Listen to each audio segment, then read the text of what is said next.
We're continuing to talk to Suzanne Somers as well about her new book, I'm Too Young for This, the Natural Hormone Solution to Enjoy Perimenopause. Well, Suzanne, we were just talking about the 7 dwarfs of perimenopause, but I also wanted to ask you about some of the minor and major hormones that are involved here and what role they play in helping a woman feel healthy and staying healthy. And by the way, it's women and men. That's true. We women, as I said in the last segment, lose 90% of our hormones over a 2-year period, but you men lose them a little later than us, but it's become accelerated because of the toxic assault. And it takes you about 9 years to drain out completely. So that's why they do movies called Grumpy Old Men. Okay, now, the minor hormones are your hormones estrogen, progesterone, testosterone, DHEA, pregnenolone. There are others, but those are the major minor hormones. The major hormones are insulin, thyroid, cortisol, and adrenal. Why do you need to know that?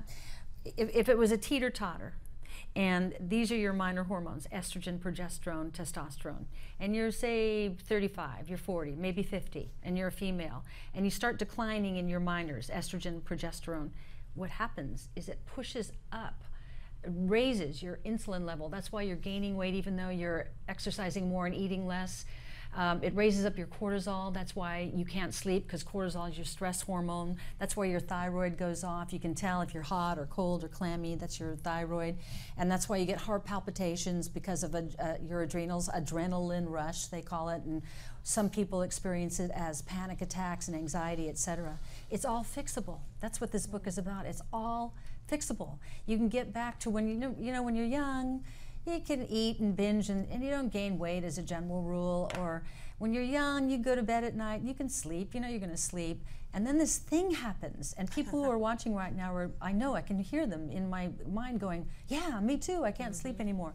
You can get it all back. I'm in my 60s. I sleep 8 hours every night without drugs. I have a sex drive, which is one of the things, when you lose your minor hormones, your sex hormones, guess what? You lose your sex drive. So when you get everything balanced again, you get your sex drive back. Your hair gets thick and more lustrous. You know, older women get stringy hair. I'm not getting stringy hair because my hormones are replaced. Suzanne, I do your want to... nails get strong. Yes? We're talking about hormone replacement therapy, and of course we only have a short segment. So I did want to ask you, there's been so much in the media about that being linked to cancers and so forth, so I think it's important to tell people about that. Is there a cancer risk when you're doing bioidentical hormones? There has never been one reported case of cancer with bioidentical hormones, and those people who say there's not enough research or studies do not know what they're talking about. In fact, in the back of the book, I have listed the studies, 700,000 French women, the Fournier study, 250,000, the Mayo Clinic. It goes on and on and on. The scare tactic about hormones happened with the Women's Health Initiative. And in 2002, they concluded a 10-year study after 2 years, and they said it would be better for women to take nothing at all, I'm paraphrasing, than these dangerous, harmful, and even fatal drugs. So all women ran from their hormones, but they weren't really taking hormones. Synthetic hormones, the brand names, are made from pregnant mare's urine. A horse has 34 different estrogen, nothing compatible to a human female. So when women were taking these chemical molecules, which is what the synthetic hormones were, they were actually getting cancer from them. So bioidentical hormones is exactly what your body made, or still makes some of, and you just fill the tank.